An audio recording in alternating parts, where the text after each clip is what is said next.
Goedendag and welcome to Amsterdam to Kickstart 2025, where I'm now joined by Lynsey Partlow, Service Director for AVK. And Lynsey, welcome to Hi. Amsterdam from the UK. I think you. it's a little bit sunnier than in the UK. It's very sunny today, yes. Being in Amsterdam, you guys just opened a service office in Amsterdam, in the Dutch capital.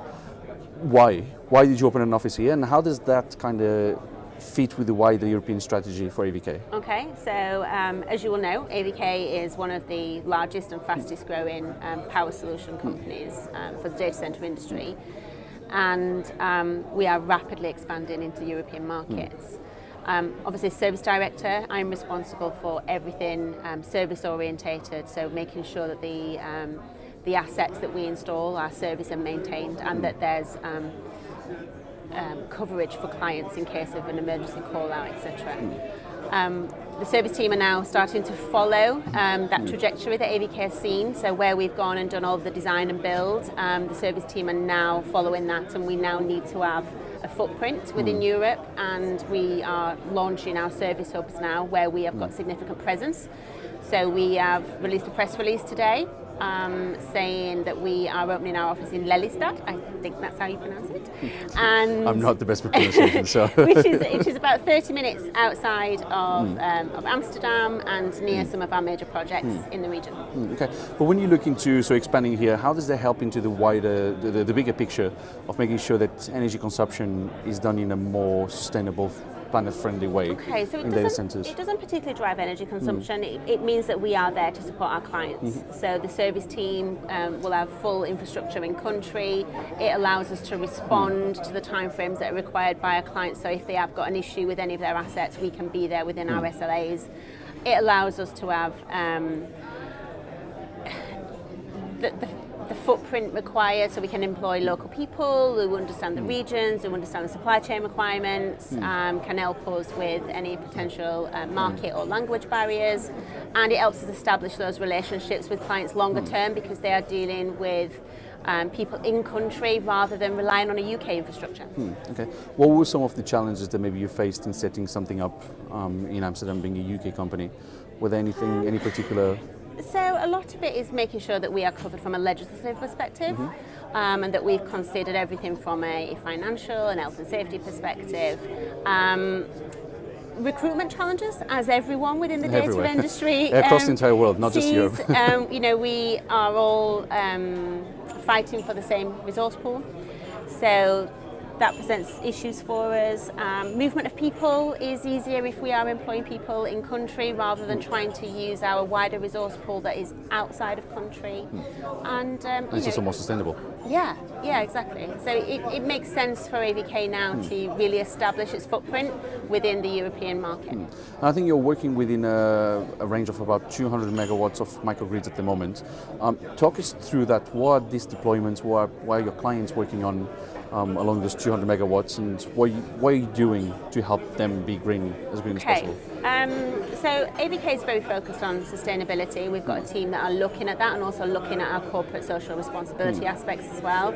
We're working with clients to meet their requirements and their demands. So we're looking at microgrid type solutions. So moving away from the traditional standby applications that we've been well known for in the past, and now moving towards client demands, helping them meet their targets, helping them look at what does their carbon footprint look like, what's their sustainability agenda look like as well. Okay, and all this requires a lot of innovation and new advancements in technology, and you've got AVK Academy, which I think you launched recently, Yes. as early as last year. Yeah. What does the Academy actually focus on, and what are the main projects that you're working on at the moment or developing within the Academy? Okay, so the AVK Academy was born out of a conversation with Ben Pritchard, who's our CEO. We were really struggling to attract people into our industry, and we were struggling to recruit, as most companies are, because the resource pool is restricted. And we decided to actually take some action with that ourselves. So we created the AVK Academy, We launched it officially in October of last year. And we're basically taking entry-level, so school leavers, college leavers, entry-level people into an engineering workforce. So they start with us as level 4. So they're fully employed by AVK, and they go through a development pathway with us to create service engineers. So where we can't find them, we are now creating them. We're growing them organically, creating engineers for the industry, but the AVK way. And we are just about to start our recruitment plans for our next cohort. So our plan is that there will be a cohort every 12 months. Okay.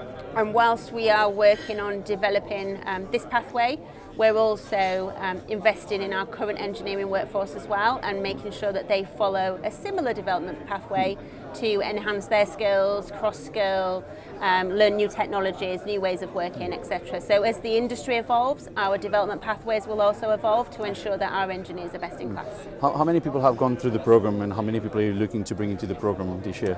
So at the moment we've kept the cohort quite small. So the one that launched in October we kept small because it was the first year, and with these people being school leavers, college leavers, we didn't want to get it wrong. Yeah. So we wanted to keep the group small, fine-tune it, and then go for a more realistic cohort number, which will start in September. Okay. What's the average age? Because if it's school leavers and stuff, I guess like 18, 19, 20? Yeah. So it's really early. Yeah, really early into the industry. And the cohort that we've got now, they're so keen to learn. They're very passionate about what they do. We've also invested in our level 1 engineers, which are our specialists.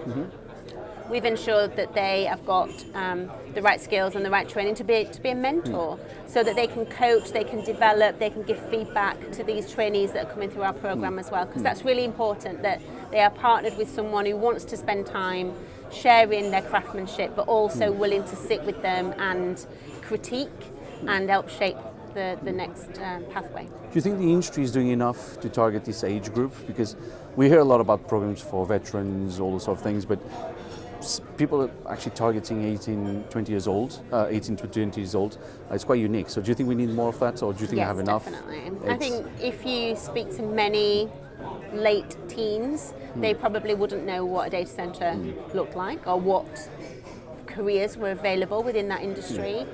We, as part of our next recruitment plan for the next cohort, we're going to proactively target local colleges in and around the academy area, do a little bit of upskilling around what is a data centre, what types of careers you can expect, what skills you can get from that. And, we're working with other companies, so we work with a lot of other companies within our industry to collectively try and target the skill set gap. Because we know that we can't do it by ourselves, but working in unity with other companies, we can hopefully try and reinforce that. Yeah, well, and hopefully the industry can also get behind it, because is it 7 million people that we're going to be short in terms of staff across the entire world? Yeah, it's a big army of engineers and people that we're going to need. Yeah, I mean, I've just been chatting to a colleague who was telling me about the energy consumption for data centres and how that ramps up over the next 3 to 5 years. And that is a crazy number. Yeah, they all are. I mean, you look at AI at the moment. You look at the last 2 weeks alone. I mean, with Stargate's $500 billion. You look at DeepSeek, which then comes down to 6 million, which we don't have all the details, so it's not just 6 million. But the world is upside down right now. So actually, what's your take on all that? Like, what's your take on the current state of the industry with everything that's going on at the moment? There's a lot of headlines, so there's a lot of noise. There is. What's your take? I think it's very exciting. So before I joined AVK, I was in the energy industry and then came across to join AVK within their service division. I think it's very exciting. I think there's a lot of opportunity. I think the government needs to do a lot to kind of reinforce that and support that, especially around grid connectivity and things like that. Which is something extremely important, especially with this whole AI thing, which is scaring a lot of people, saying you're not going to get a job. There's new jobs coming. Some will disappear, but new jobs will come. Which I think it brings us to the question of public perception and how people view the data center space, how they view what every one of these conferences does. What do you think we need to do more in terms of public perception, and how can we do it? How can we PR this industry to the world? I think that people are in and around data centers all the time. They just don't know it. They're driving past, they're walking past, and they don't recognise the buildings to be data centers, but yet they're using them every single minute of every single day, aren't they? I think you do come across people that feel that they are high energy users and that's a negative. And I think there's a lot of things we can do to show the sustainability side of data centres and how we can make improvements as well in that space. Okay, and then AVK next 12 months. I mean, what's the plan? Of course, you've just opened the office here. Yes. I'm sure this is not the first or the last one to go. So, what are the plans and how much can you tell us? I mean, tell us as much as you can. What are the pins on the map you're going to go for? Okay, so the service team follow our major installs team. So where we have done the design and build for our clients, the service team will then go and create infrastructure to support them. So we've just obviously launched in Lelystad. Our next territory is Frankfurt. So we're hoping to launch our service hub and infrastructure there in the summer. And wherever there is significant presence, the service team will follow and further cement AVK's footprint within the European market. Very interesting. And then, of course, we are in Amsterdam for Kickstart 2025. When we come back here for the 2026 edition, what's the one thing you would like to have accomplished by then? Oh gosh, that is a good question. And it can't be the Frankfurt opening. There's already in the lines. So personally, I would like to see us have maybe broadened the horizons of the AVK Academy. It's very service engineering focused. I would like to expand that in the next 12 months. I would like to have successfully embedded the service teams within the territories that we've already called out and have further agreed the next steps in the strategy with Ben and the team as to what 26 onwards looks like. Very interesting. And it's just the beginning. I mean, it's the tip of the iceberg for everyone in this building, which is very, very exciting. But Lynsey Partlow, Service Director for AVK, thank you so much for talking to me. I will let you now go and enjoy Amsterdam and the sun in Amsterdam. Thank you. As for your home, thank you for watching, and do check our website and social medias for the latest digital infrastructure news from across the globe. At the Tech Capital, you lead, we report. Bye for now.